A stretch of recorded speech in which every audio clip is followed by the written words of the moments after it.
दैवासुर संपत्ति विभाग योग नामक 16 अध्याय को दोस्रो श्लोक। पहले श्लोक को वाचन करूं।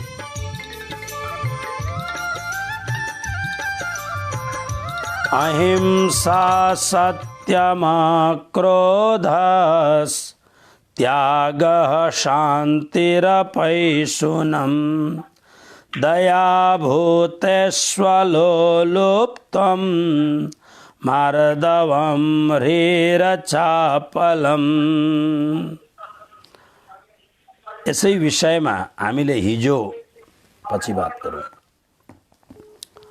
यसै विषयमा हामीले हिजो अहिंसा यानी हामी सबैलाई मृत्युञ्जयी हुन मन लाग्दछ, यानी मृत्युको भयंकर आक्रमणबाट मुक्त हुन मन लाग्छ। कोही पनि मर्न चाहदैन।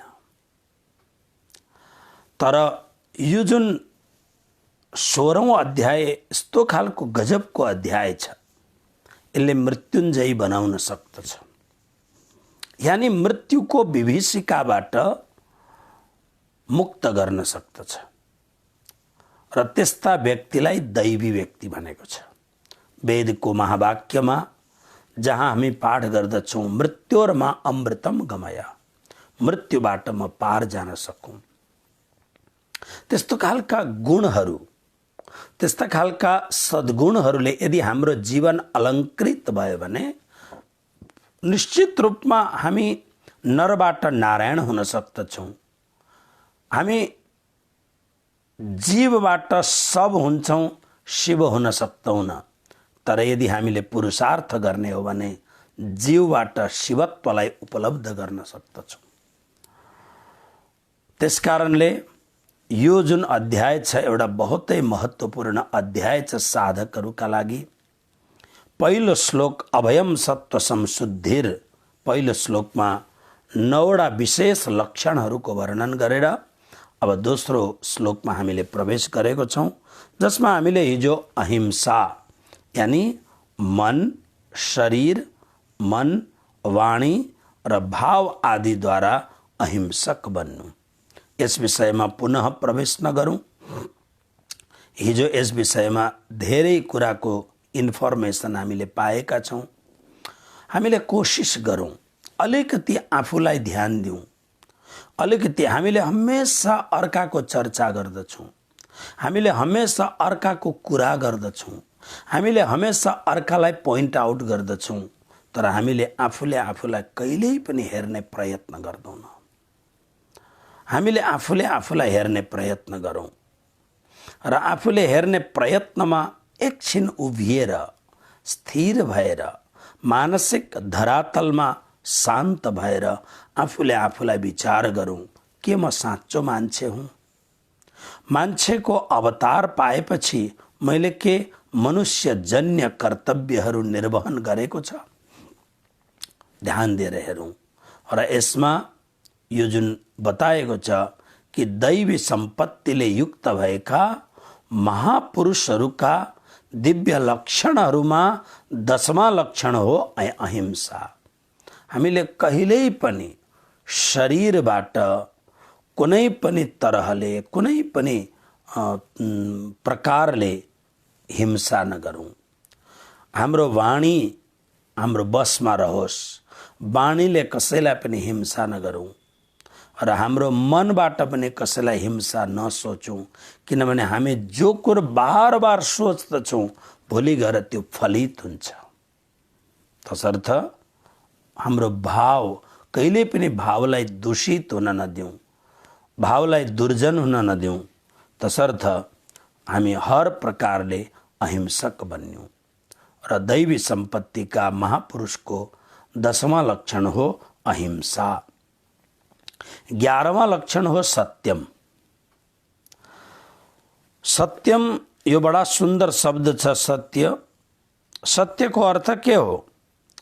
आफ्नो स्वार्थ र अभिमानलाई त्याग गरेर केवल परहितको लागि जस्तो सुनेको छ, जस्तो देखेको छ, जस्तो पढेको छ, जस्तो सम्झेको छ र जुन निश्चय गरेको छ त्यसलाई धेरै पनि होइन थोरै पनि होइन जस्ताको तस्तै शब्दले अभिव्यक्त गर्नु यसको नाम हो सत्य।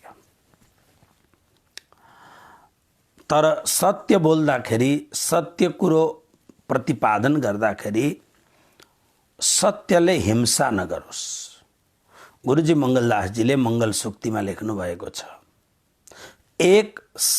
एउटा साँचो कुरोको लागि तिमीले झुठ बोल्न सक्दछौ।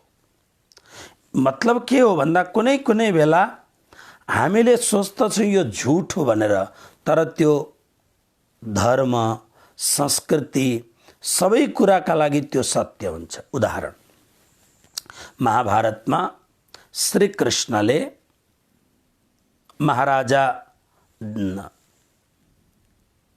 अजातशत्रु युधिष्ठिरलाई भन्नुभयो, युधिष्ठिर महाराज, महाभारतका हाम्रा प्रतिपक्षमा यानी शत्रु पक्षमा जबसम्म भीष्म पितामह जीवित रहनुहुन्छ, जबसम्म गुरु द्रोणाचार्यको अस्तित्व छ, जबसम्म अश्वत्थामाका हातमा शस्त्र रहन्छ, जबसम्म कर्ण जस्ता अत्यन्त शूरवीर व्यक्तिहरू त्यो पक्षमा छन्, जबसम्म कृपाचार्य जस्ता चिरञ्जीवी व्यक्ति महाभारतको युद्धमा खटिरहन्छन्, हामीले विजयश्रीलाई प्राप्त गर्न सक्दैनौँ। त्यसमा पनि यी दुईटा महापुरुषहरू भीष्म पितामह र गुरु द्रोणाचार्य, यिनीहरूलाई महाभारतको मैदानबाट हटाउनै पर्छ। गुरु द्रोणाचार्यको जब पालो आयो, पालो आउँदाखेरि कृष्ण त भूत वर्तमान भविष्य सबैलाई जान्नुहुन्छ। त्रिकाल समवर्तिनः सत्यम सच्चिदानन्द रूपाय विश्वोत्पत्त्यादि हेतवे, सबै कुरो उहाँलाई थाहा छ। उहाँ त परब्रह्म परमात्मा सच्चिदानन्द घन हुनुहुन्छ। त्यसकारणले आयोजनपूर्वक युधिष्ठिर महाराजलाई भन्नुभयो, महाराज अश्वत्थामा मर्यो भनेर प्रचार गर्नुहोस्। तपाईहरू सबैलाई थाहा छ युधिष्ठिर महाराजको नाम हो सत्यवक्ता, सत्यवादी। सपनामा पनि जब गुरु द्रोणाचार्यले पाठ पढाउँदाखेरि भन्नुभयो सत्यम ब्रूयात, सत्य बोल, सत्यम वद, धर्मम चर, आचार्य देवो भव, अतिथि देवो भव आदि, बस त्यही दिन उहाँले आफ्नो जीवनमा निश्चय गर्नुभयो, म प्राण त्याग बरु गर्न सकौँला, तर म असत्य व्यवहार पनि गर्दिन, असत्य सम्भाषण पनि गर्दिन, असत्य विचार पनि गर्दिन। जब आज श्री कृष्ण भन्नुहुन्छ अश्वत्थामा मर्यो भनेर प्रचार गर्नु पर्यो, त्यो पनि युधिष्ठिरले भने द्रोणाचार्यलाई पूर्ण विश्वास हुन्छ। युधिष्ठिर महाराजले भन्नुभयो, गुरुदेव हे कृष्ण, म कसरी भनौँ यो कुरो? तपाईँ परमात्मा हुनुहुन्छ, म तपाईँलाई हृदयबाट भावपूर्वक ब्रह्म मान्दछु, परमात्मा मान्दछु। मेरो मामाको भाइ पनि छोरा भाइ पनि हौ तिमी। हे कृष्ण, मैले यस्तो असत्य भाषण कसरी गर्नु? श्री कृष्णले एउटै मात्र कुरो गर्नुभयो, तपाईँले भन्नुहोस्। तपाईँको सत्य कहिल्यै पनि डिग्ने छैन, तपाईँ भन्नुहोस्। परवश भएर अश्वत्थामा मर्यो भन्ने शब्द युधिष्ठिरका मुखबाट निस्कियो। अश्वत्थामा हतोहत नरोबा कुञ्जरोबा, अश्वत्थामा मर्यो, तर मलाई यो थाहा छैन अश्वत्थामा नाम गरेको हात्ती मर्यो अब अथवा त द्रोणाचार्य पुत्र अश्वत्थामा मर्यो, यो मलाई थाहा छैन, तर अश्वत्थामा मर्यो।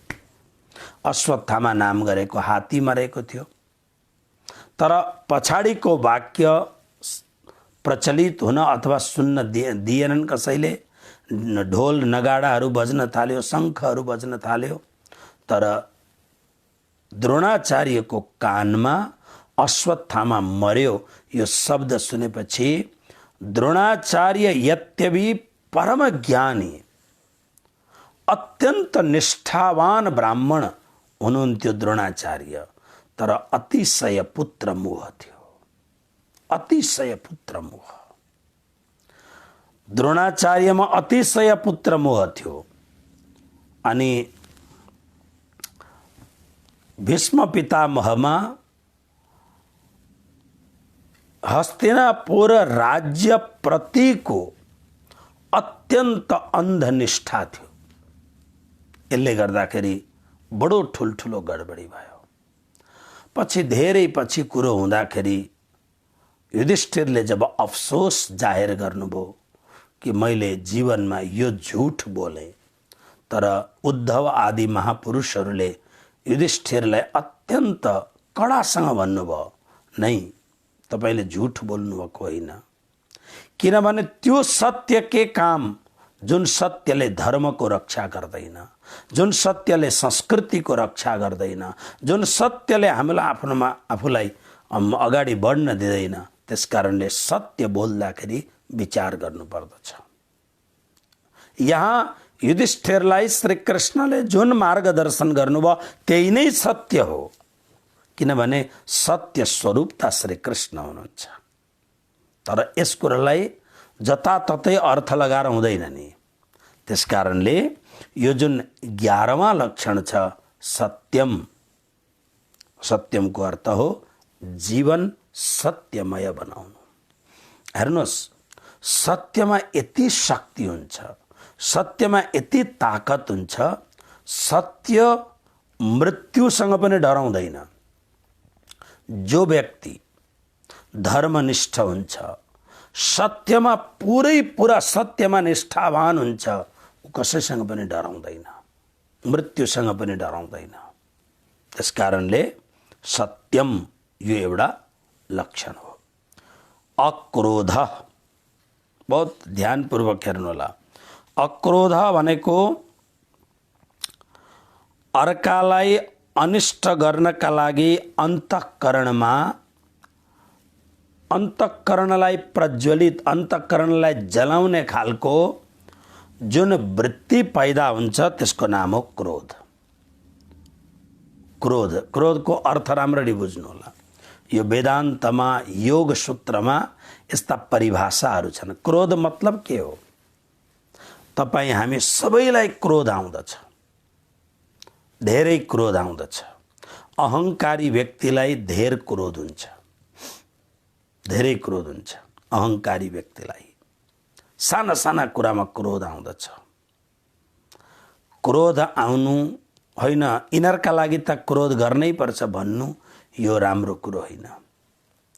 मैले धेरै महापुरुषहरूका प्रवचनहरू सुने, मोटिभेसनका प्रवचनहरू सुने, सकारात्मक ऊर्जा प्रदान गर्ने प्रवचनहरू सुने।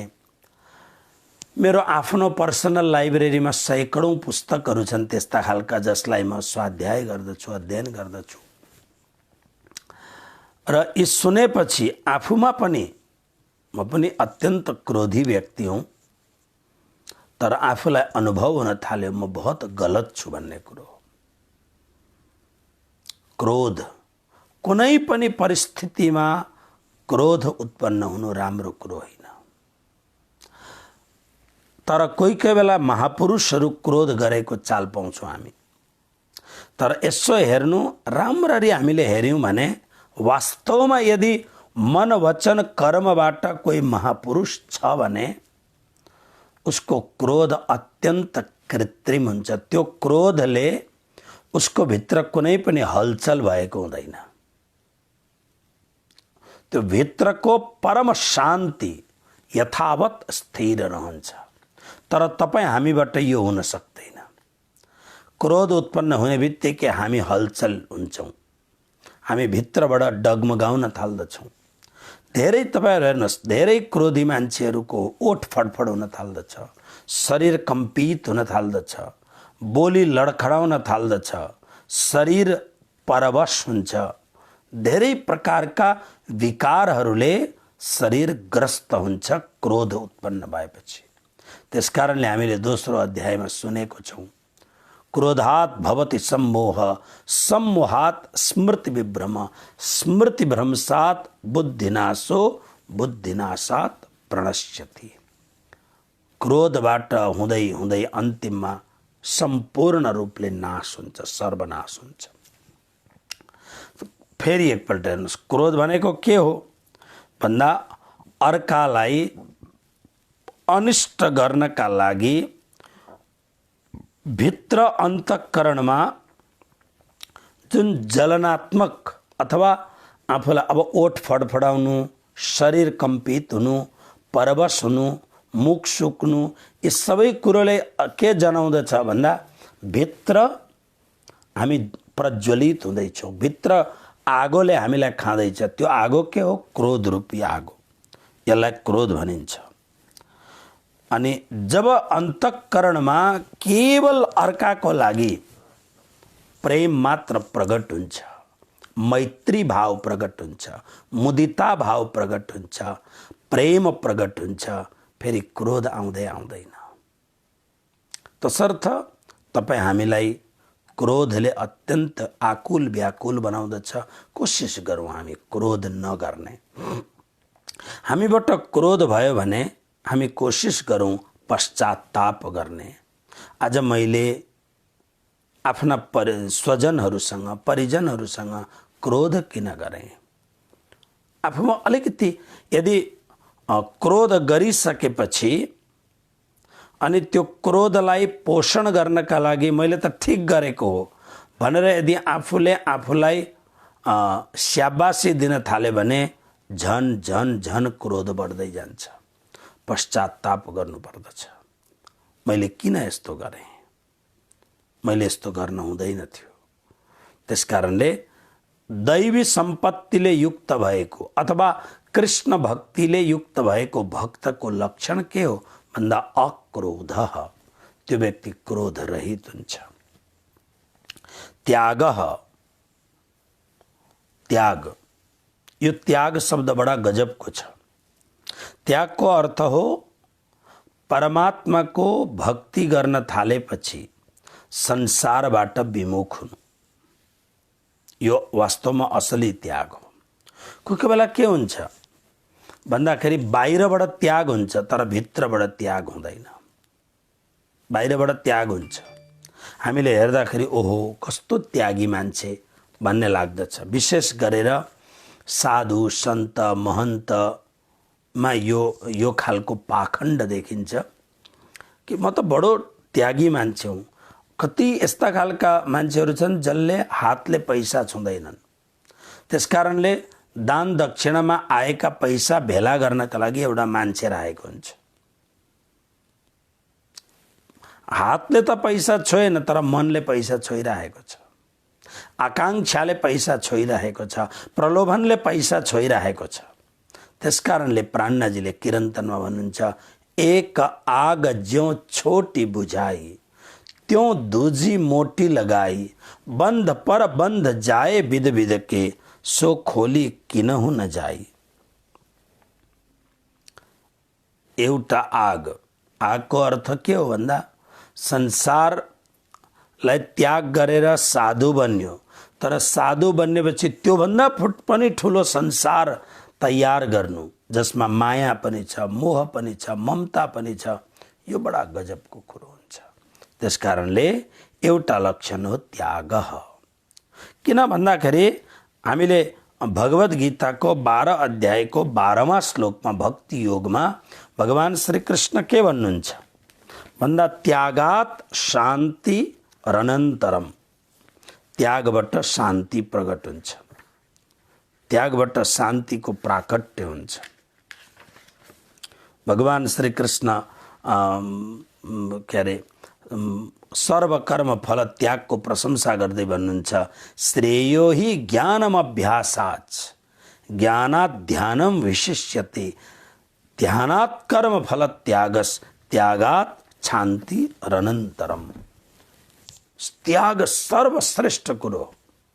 त्यागले के हुन्छ? अनन्तरम, त्यागको फल के हो भन्दा शान्ति। त्याग भएपछि शान्ति हुन्छ। यो कुरो केवल साधु सन्तका लागि मात्र होइन, सबैका लागि। हेर्नुहोस्, समय आउँदै गएपछि त्याग आपसेआप हुँदै जान्छ। हाम्रा मुखबाट दाँत हराउँदै जान्छन्, कानबाट श्रवण शक्ति हराउँदै जान्छ, शरीर जवान हुँदाखेरि जुन खालको शरीरमा ताकत हुन्थ्यो त्यो ताकत हराउँदै जान्छ, धेरै कुरो कम हुँदै जान्छ, शरीर शिथिल हुँदै जान्छ। यसको मतलब के हुँदैछ भन्दाखेरि शरीरबाट भिन्न भिन्न तत्त्वहरू हामीबाट निस्किँदै जाँदैछन्, त्याग हुँदै जान्छ। त्यसकारणले हर व्यक्तिले जसले अतिशय सङ्ग्रह गर्दछ, अब गृहस्थ जीवनमा सङ्ग्रहता गर्नै पर्छ। हामीले साधु जीवनमा पनि हामी जो आश्रमहरू सम्हाल्छौँ सङ्ग्रहता हुनुपर्दछ, किनभने हजारौँ लाखौँ व्यक्तिहरूले भोजन गर्दछन्, धेरै व्यक्तिहरू सैकडौँ हजारौँ व्यक्तिहरू आश्रय लिनका लागि जब भक्ति भजन गर्नका लागि आउँदछन्, उनीहरू बस्दछन्, उनीहरूको सुख सुविधाको लागि व्यवस्थाको लागि सङ्ग्रहता गर्नुपर्दछ। तर अतिशय सङ्ग्रहले प्रलोभन जगाउँदछ। त्यसकारणले मनबाट त्यागको भाव जरुर राख्नुपर्दछ र एउटा समय आएपछि, एउटा संजोग आएपछि अब हर कुराबाट त्याग हुँदै हुँदै, किनभने एक दिन यस्तो हुन्छ यो कायाले पनि हामीलाई छोडिदिन्छ, यो शरीरले पनि हामीलाई छोडिदिन्छ। त्यतिखेर धर्मानुगो गच्छति जीव एक, केवल जीवात्मा एउटा मात्र हुन्छ, कोही पनि साथ हुँदैन, सब कुरो हट्दै जान्छ। त्यसकारणले त्याग गर्न सिक्ने, सङ्ग्रहको वृत्ति कम राख्ने र त्यागले अनन्तरम शान्ति प्रकट हुन्छ। त्यसकारणले त्याग। अनि अर्को छ गुण शान्ति। शान्ति शब्द त सबैलाई थाहै छ। अन्तःकरणमा हाम्रो भित्र हामी प्राय ब्यालेन्समा बस्न सक्दैनौँ, किनभने हाम्रोमा दुई खालको वृत्ति प्राय सबैमा हुन्छ, राग अनि द्वेष। राग हामीलाई जुन मान्छे मनपर्छ, जुन पदार्थ वस्तु मनपर्छ त्यसप्रति हामीलाई राग हुन्छ। जुन कुरो हामीलाई, जुन मान्छे मन पर्दैन अथवा जुन सामान मन पर्दैन त्यसप्रति द्वेष हुन्छ हामीलाई। राग र द्वेष, राग र द्वेषले गर्दाखेरि हाम्रो भित्र एउटा अशान्ति भइरहन्छ। त्यसकारणले यो लक्षणमा एउटा यस्तो पनि लक्षण छ कि दैवी सम्पत्तिले युक्त भएका व्यक्तिभित्र राग र द्वेष हुँदैन।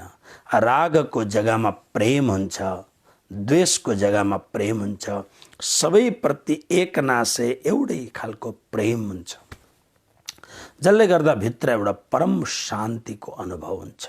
शान्ति। अर्को कुरो अपैशुनम। अपैशुनम भनेको कुनै पनि प्रकारको निन्दा नगर्नु। एउटा हिन्दीमा, अब हामी नेपालीमा के भन्छौँ त्यसलाई, चुगली निन्दा भन्ने एउटा शब्द छ। चुगली गर्नु, नेपालीमा हामी पोल सार्नु भन्छौँ यसलाई, चुगली गर्नु। घरमा पनि त्यस्तो हुन्छ।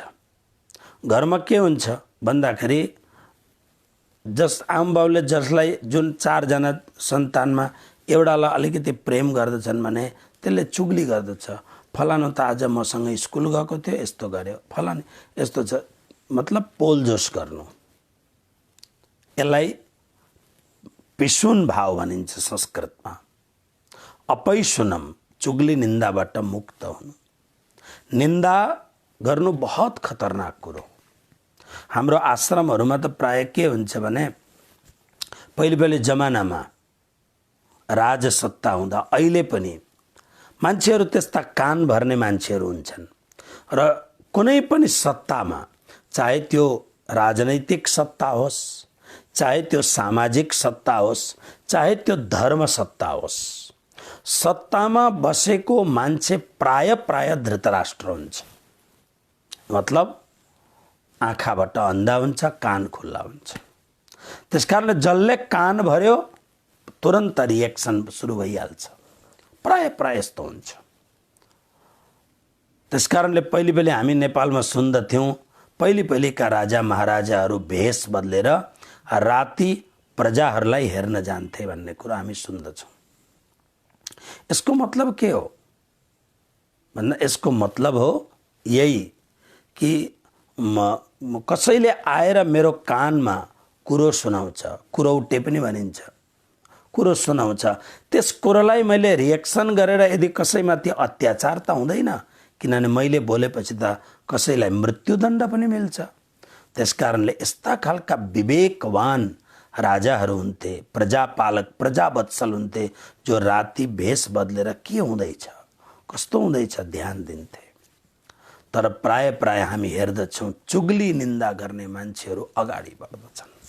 हाम्रो धर्मसत्ताहरूमा त अब हाम्रो ठुल्ठुलो महाराजहरू सबैतिर पुग्दैनन्, आफ्नो रुममा, आफ्नो भित्र, आफ्नो दायरामा, अनि जसले धेर कुरो सुनायो, जो कुरौटे भयो, ऊ एकदम प्रिय हुन्छ।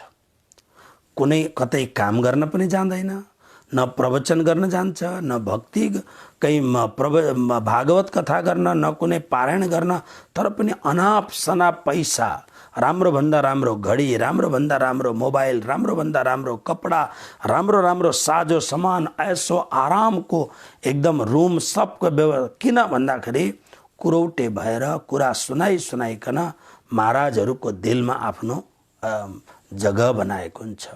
भगवान श्री कृष्ण भन्नुहुन्छ यो संसारको सबभन्दा ठुलो पाप हो। अर्काको कुरो सुनाएर अर्कालाई दुःख दिनु यो ठुलो पाप हो। चाहे त्यो राजनैतिक सत्तामा होस्, चाहे त्यो धर्म सत्तामा होस्, चाहे त्यो सामाजिक सत्तामा होस्। त्यसकारणले सत्तामा बसेको व्यक्तिले विचार गर्नुपर्दछ, म अन्धो धृतराष्ट्र नबनु, अबदेखि धृतराष्ट्र नै हुन्छ। तसर्थ अपैसुनमको अर्थ हो पिसुन्ताको भाव नहुनु, यानी कुरौटे नहुनु, निन्दा नगर्नु। शास्त्रमा यस्तो लेखेको छ, कोब्रा जस्तो साँप र निन्दा गर्ने व्यक्ति दुईटामा भयंकर खतरनाक को भन्दा कोब्रा, कालो गोमन कोब्रा भन्दा पनि खतरनाक हो निन्दा गर्ने व्यक्ति, कुरौटे व्यक्ति। किन भन्दा गोमनले, ब्ल्याक कोब्राले जसलाई डस्छ ऊ मात्रै मर्दछ, तर निन्दा गर्ने व्यक्तिले त डस्छ एउटालाई, तर त्यसको असर अर्कै ठाउँमा कहाँ पुगिरहेको हुन्छ त्यसको असर। कबीर नाम गरेका महान सन्तले भन्नुभयो निन्दा गर्ने राम्रो मान्छे। किन राम्रो मान्छे भन्दा जति निन्दा गर्दछ त्यो निन्दा गर्नुको मतलब पाप पखाल्नु। जसको निन्दा गर्दछ पाप पखाल्नु। निन्दक नेडे राखी आँगन कुटी छबाए, बिन पानी बिन साबुन मैला धोवत जाए। कुरौटे व्यक्तिले अर्काको पाप पखालेर आफ्नो भित्र हालिरहेको हुन्छ।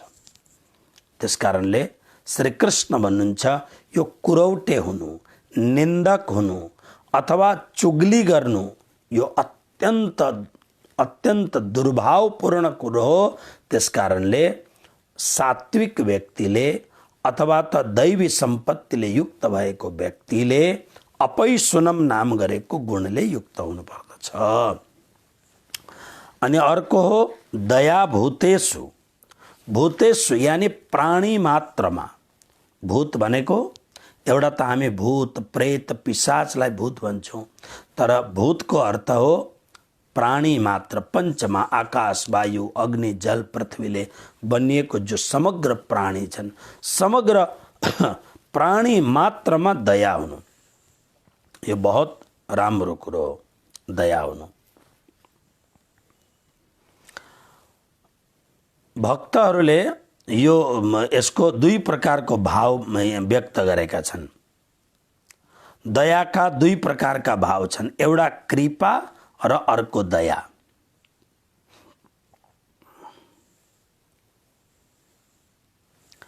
कृपा के हो त भन्दाखेरि जस्तो महापुरुषहरूले कृपा गर्नुहुन्छ, भगवानले कृपा गर्नुहुन्छ, सद्गुरुले कृपा गर्नुहुन्छ। किन भन्दाखेरि कृपाद्वारा हाम्रा अनन्त अनन्त जन्ममा गरिएका जुन कर्मले गर्दा हामी नेल जेलमा बाँधिरहेका छौँ कर्मको बन्धनमा,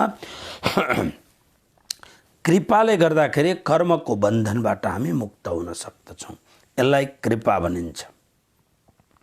अनि दया के हो भन्दा दया कुनै पनि व्यक्ति अप्ठ्यारो अवस्थामा परेको छ भने त्यो अप्ठ्यारो अवस्थामा परेको व्यक्तिलाई सपोर्ट गर्नु उसलाई त्यो दयाको भाव हो। जस्तो बेला बेलामा हामी कुरो गर्दछौँ, अहिले अत्यन्त चिसो बेलामा हामीले कसैलाई कपडा दिउँ, त्यो दयाको भाव भयो। त्यो कुनै विद्यार्थी छ अत्यन्त गरिब छ, त्यो गरिब विद्यार्थीलाई हामीले अलिकति सपोर्ट गर्यौँ पढ्नका लागि, त्यो दयाको भाव भयो।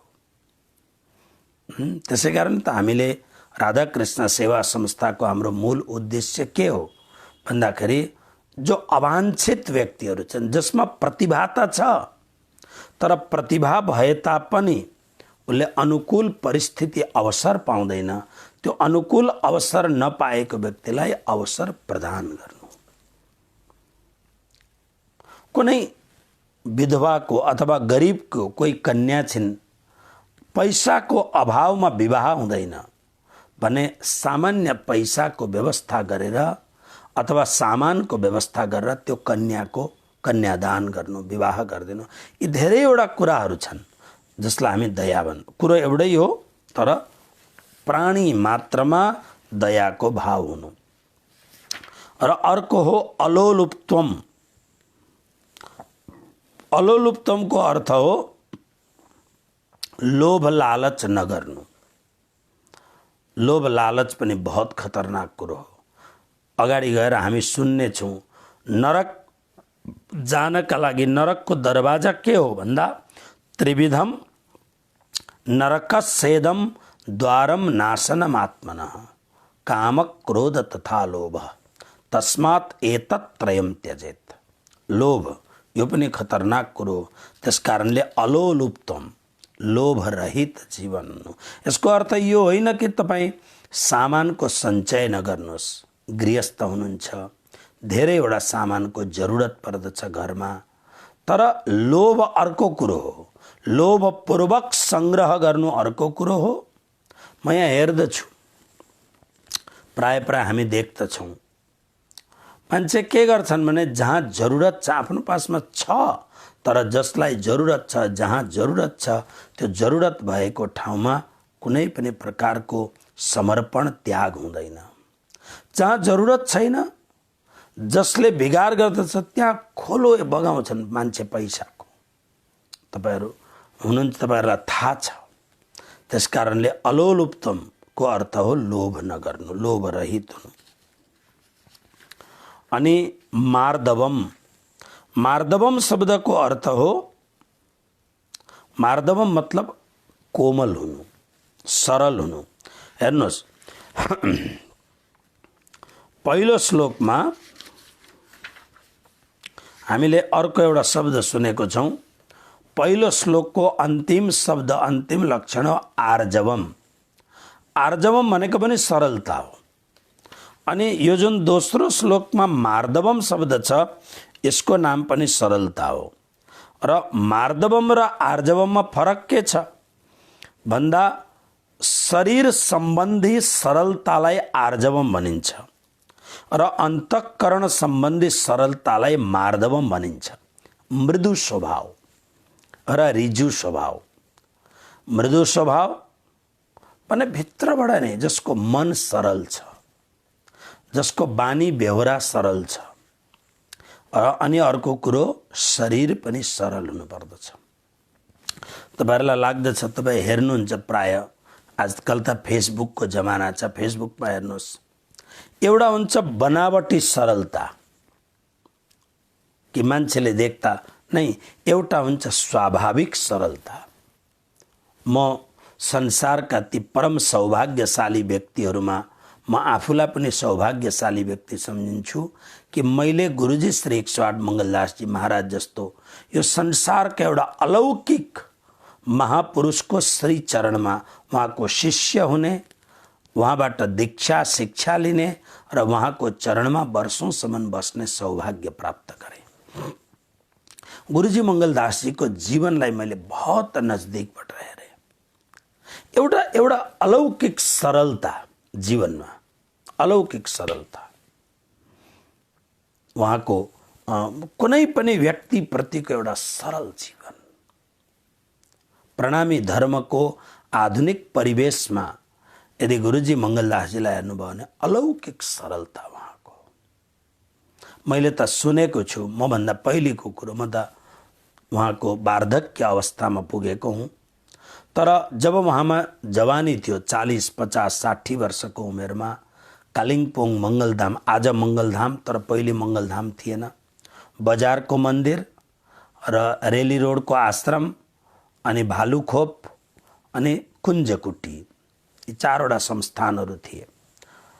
गुरुदेव धाम चल्नु भएपछि उहाँको नाममा अनि मङ्गलधामको पुनर्निर्माण भएको। नामकरण गुरुजीले बहुत पहिले गर्नुभएको थियो। प्रार्थना पुष्पाञ्जलीमा मङ्गलधाम उजास, मलाई लाग्दछ गुरुजी धाम चल्नुभन्दा 50-60 वर्ष अगाडि नै यो शब्दको सङ्केत दिनुभएको थियो। तर यसको नामकरण गुरुजी धाम चल्नु भएपछि उहाँको नाममा जुन एउटा विश्वको एउटा विराटतम एउटा त्यो त्यहाँ उपस्थित भयो स्मारक मङ्गलधाम।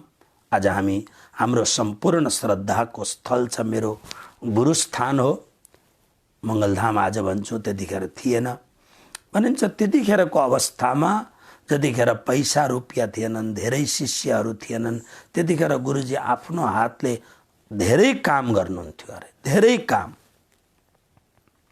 बहुत सरलतामय जीवन।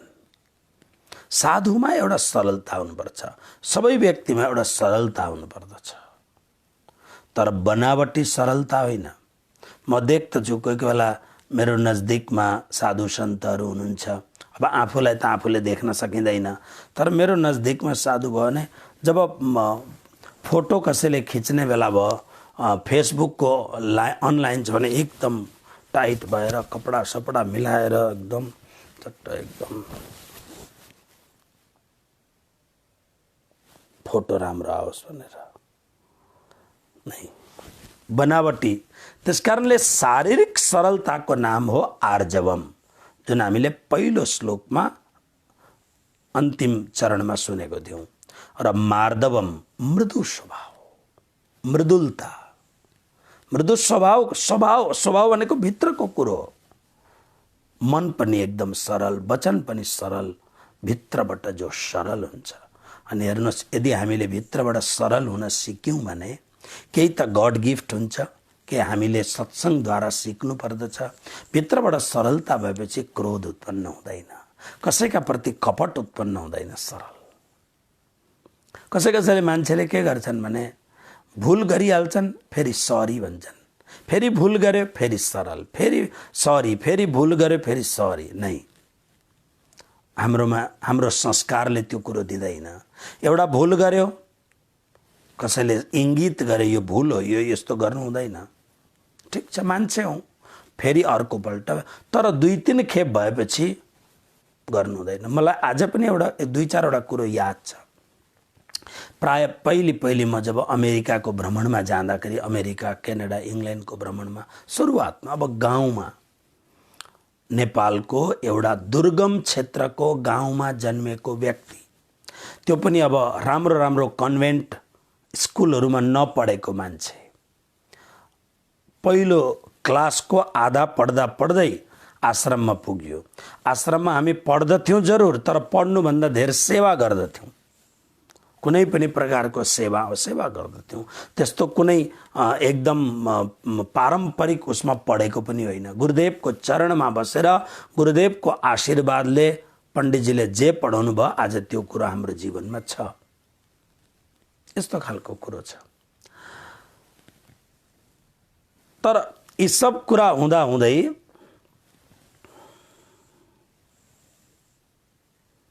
मार्दवम म के भन्न खोज्दै थिएँ, मतलब मृदुता, गुरुदेवको जुन स्वभाव, त्यसमा आश्रममा फेरि याद आउँदा भन्छु। त्यसकारणले मार्दवम शब्दको अर्थ हो अन्तःकरणको सरलता, भित्रको सरलता, भित्रबाट सरल हुनु। हरि यानी लज्जा। लज्जाको अर्थ के हो भने शास्त्र र लोक मर्यादाको विरुद्ध कुनै काम गर्दा हामीलाई शरम आउनु पर्दछ। हामी शरम कहिले गर्छौँ? हाम्रो कपडामा दाग लाग्यो भने हामी शरम गर्दछौँ। कहीँ अलिकति धब्बा कालो आयो भने अरे यो त कस्तो आएछ भनेर त्यसलाई मेटाउने कोसिस हामी गर्दछौँ। त्यसबाट तर जीवनमा दाग लाग्यो भने हामी शरम गर्दैनौँ, ढाकछोप गर्ने प्रयत्न गर्दछौँ। नै सरल हरिको अर्थ हो। त्यसकारण त भन्छ लज्जा एउटा आभूषण हो। के को लज्जा गर्ने भन्दा लज्जाको मूल अर्थ हो शास्त्रमा जुन कुरोलाई निषेध लेखेको छ। हामीबाट म जुन कुरो अघि भन्दै थिएँ, सामान्य ठाउँमा हुर्केको, सामान्य ठाउँ बढेको त्यस्तो कुनै त्यस्तो काम होइन। अब बचपनबाट गौशालाको सेवा गर्ने, यतापट्टि यी सब कुराको काम गर्दथ्यौँ। राज्यको कृपा भयो, गुरुदेवको आशीर्वाद भयो, न इङ्ग्लिस बोल्न आउँदछ, अकस्मात अमेरिका जाने सौभाग्य प्राप्त भयो, गइयो। फेरि गएपछि पनि यस्तो भयो कि हाम्रा अग्रजहरूले पहिले जाने कोसिस गर्दाखेरि लानु भएन, संजोग बनियो, जान पाइयो। मभन्दा पहिले गएका, मभन्दा जान्ने बुझ्ने मान्छेहरू फेरि बार बार जाने संजोग बनाएर आएनन्। मलाई परमात्माले यति कृपा गर्नुभयो, म त त्यो एउटा भजन छ नि, सब काम हो रहा है तेरी कृपा से, सब काम हो रहा है। म जस्तो अयोग्य व्यक्तिलाई पनि परमात्माले यस्तो तयार गर्नुभयो कि सब काम भइरहेको छ, गरिरहेको छ। बार बार अमेरिका जानुपर्ने, यतिखेर म लगभग 1 वर्ष भइसक्यो। अब अत्यन्त बार बार आग्रह हुँदैछ, चाँडोभन्दा चाँडो आउनुहोस्, चाँडोभन्दा चाँडो आउनुहोस्। अब टिकट लिएर बस्नुपर्ने स्थिति छ। तर 2-3 महिना अरू नजाउँ भन्ने विचार छ। तर अब हेरौँ के हुन्छ। अमेरिका गएपछि अब त्यो परिवेश जानिँदैन कि त्यहाँ कसरी हात चुट्ने, कसरी भोजन गर्ने। अब अमेरिकामा के हुन्छ भन्दाखेरि कुनै कुरो खाँदाखेरि गर्न हुँदैन। यस्ता धेरैवटा कुराहरू छन्। तर धेरै कुरो त परमात्माको कृपा छ, म तुरन्तै क्लिक हुन्छ, मलाई हेर्दै क्लिक हुन्छ। मलाई धेरै अप्ठ्यारो हुँदैन। तपाईहरूको त्यो नेपालका 5 स्टार 7 स्टार होटलहरूमा कोही कोही बेला आशीर्वादको लागि जाँदाखेरि त्यहाँ पुग्ने बित्तिकै त्यहाँको परिवेश मलाई थाहा भइहाल्छ, यहाँ कसरी उभिनुपर्छ, के गर्नुपर्छ भनेर। तर कुनै कुनै ठाउँमा कहीँ यदि जीवनमा केही त्यस्तो खालको भयो भने मलाई कसैले 2-3 वटा कुरो भन्यो। मलाई भन्यो कि महाराजजी यस्तो खालको यहाँ भयो भने अप्ठ्यारो मान्छन्, घिन्ला। जस्तो उदाहरणको लागि हामी के गर्छौँ, भोजन गरिसकेपछि हात चुट्छौँ, चुटेपछि खा खोक गरेर खोकल्छौँ, त्यो गर्छौँ। हाम्रो स्वभाव छ त्यस्तो, खानै त्यस्तो खालको कुराहरू हामी खान्छौँ। यो हाम्रो देशमा पनि, हाम्रो परिवेशमा पनि मन पराउँदैनन् मान्छेले। कोही भोजन गर्न बसिरहेछन्, खाक खाक र खुक खुक गरेको मन पराउँदैनन्। हाम्रो बानी के हुन्छ भने घरमा जस्तो 6-7 जनाको परिवार छ, एउटा मान्छेलाई बिहान छिटो, कोही छिटो उठ्ने मान्छेले के सम्झिन्छ, म बडा वीर एकदम हुँ, म छिटो उठ्छु। अनि उठ्ने बित्तिकै हल्ला खल्ला गर्ने, एकदम नुहाएपछि बाहिर निस्केर जोर जोरले मन्त्रहरू पढ्ने ताकि सबैले चाल पाउन्, म पडोसीले छिमेकीले पनि चाल पाउन्, म छिटो उठेँ भनेर। यो अहङ्कार हो। अर्कालाई दुःख दिनु हुँदैन। यसरी आफ्नो ढङ्गले गर, मौन रहेर ठिक गरेर गर। श्री मोहन प्रियाचार्यजी र म धेरैपल्ट एउटै रुममा बसेको छौँ। मोहन प्रियाचार्यजी अलिक छिटो उठ्नुहुन्छ किनभने उहाँ छिटो सुत्नुहुन्छ। म अलिक ढिलो उठ्छु किनभने म अलिक अल्छे छु। तर यस्तो ढङ्गले उठ्नुहुन्छ, उठेर तातो पानी पिएर नुहाएर अनि निस्केपछि अरे उठो महाराज भन्नुहुन्छ। अनि म सट्ट उठेर आफ्नो क्रियाहरू गर्छु। हाम्रो बानी त्यस्तो हुन्छ, हामीले त्यस्तै। अनि मलाई एउटा सज्जन व्यक्तिले भन्यो, गुरु महाराज यहाँ अमेरिकामा यसरी खा खुक गरेको राम्रो मान्दैनन्, गर्नुपर्छ भने बाथरुमको दैलो बन्द गरेर। एकपल्ट मैले सुनेको कुरो जीवनभरिका लागि मेरा लागि दबाई भयो। तर मैले देख्दछु मसँगै भएका साथीहरूले बुझ्दैनन् त्यो कुराहरू। कतिपल्ट विश्व घुमिसक्छन् तैपनि बुझ्दैनन् कतिजना व्यक्तिहरूले। हरि लज्जा, धेरै कुरोको लज्जा गर्नुपर्दछ। लज्जाको अर्थ यो हो मर्यादामा रहनु। को सद्गृहस्थ ब्राह्मण, क्षत्रिय, वैश्य, शूद्र हामीले कस्तो खालको कुल खानदान घरानमा जन्म लिएको छौँ। एउटा शूद्र कुलमा जन्म लिए तापनि सत्सङ्गको प्रभावले ब्राह्मणभन्दा पनि उत्तम जीवन व्यतीत गर्न सक्दछ। एउटा उत्तम ब्राह्मण कुलमा जन्म लिएर पनि चाण्डाल जस्तो व्यवहार उसले गरेर आफ्नो जीवनलाई अत्यन्त हीन बनाउन सक्दछ। उसको कुरो हो त्यो। त्यस कारणले हरि भनेको लज्जा अनि अर्को कुरो हो अचापलम। चापलमको अर्थ हो अत्यन्त चञ्चल, एकदम उतावलपन, एकदम चञ्चलता। तपाईँ हेर्नु कोही कोही बेला चञ्चल एकदम नहीं। अचापलमको अर्थ हो धैर्यतापूर्वक। यसको अर्थ यो होइन कि चट नपटाउनु नै। तपाईँहरूले देख्नुहुन्छ प्राय हाम्रो समाजमा अब 10, 15, 20 जना भक्तहरू बस्नुभएको छ, पुरुष अथवा स्त्री भक्त बस्नुभएको छ भने कसै कसै यति चञ्चल कचपच कचपच कचपच कचपच चञ्चल, अनि कसैले आफूलाई अलिक ठुलो देखाउनका लागि पनि खटपट खटपट खटपट गर्दै गरेको। ऊ पनि यो पनि। ह्युस्टनमा एकजना डक्टर हुनुहुन्थ्यो, डक्टर अहिले त धाम चल्नुभयो, बडो भक्त, जीवनभरि उहाँले बिहे गर्नु भएन, पन्जाबी मान्छे, बडा भक्त मान्छे। तर सत्सङ्गमा आएपछि अब डक्टर एक छिन पनि नबस्ने, फुत्त उठ्यो, एउटा केरा निकाल्यो, उता गयो, उसलाई कुनै थियो, मतलब पुरा डिस्टर्ब गर्ने। अब यति अप्ठ्यारो हुन्थ्यो, भन्यो भने पनि अप्ठ्यारो, नभन्नु एक क्षण चुप लागेर नबस्ने। कोही कोही बेला सत्सङ्गमा मैले भन्नुपर्छ नि, हो फलाना व्यक्ति हेलो अलिकति सम्हालिएर, ताकि अरूलाई डिस्टर्ब नहोस्। अचापलम, धैर्यतापूर्वक बस्नु, चञ्चल नहुनु। यसलाई हामी हिन्दीमा यसलाई उतावलपन भन्छौँ, एकदम नै शान्त, अचापलम। यसरी अब तेस्रो जुन श्लोक छ यसमा दैवी सम्पत्तिका केही अन्तिम लक्षणहरू तेज, क्षमा, धृति, शौच इत्यादि छन्। यसको व्याख्या भोलि हामी सुन्नेछौँ। बडा सुन्दर एक एक शब्दहरू श्रवण गर्ने जस्ता शब्दहरू छन्, बडा सुन्दर शब्दहरू छन्। यसको व्याख्या भोलि गरौँला। आउनुहोस् आजको यो जुन दैवी सम्पत्तिका लक्षणहरूको व्याख्यालाई यहीं राखेर आजको स्वाध्याय सत्सङ्गलाई विश्राम गरौँ। कृष्ण कन्हैया लाल की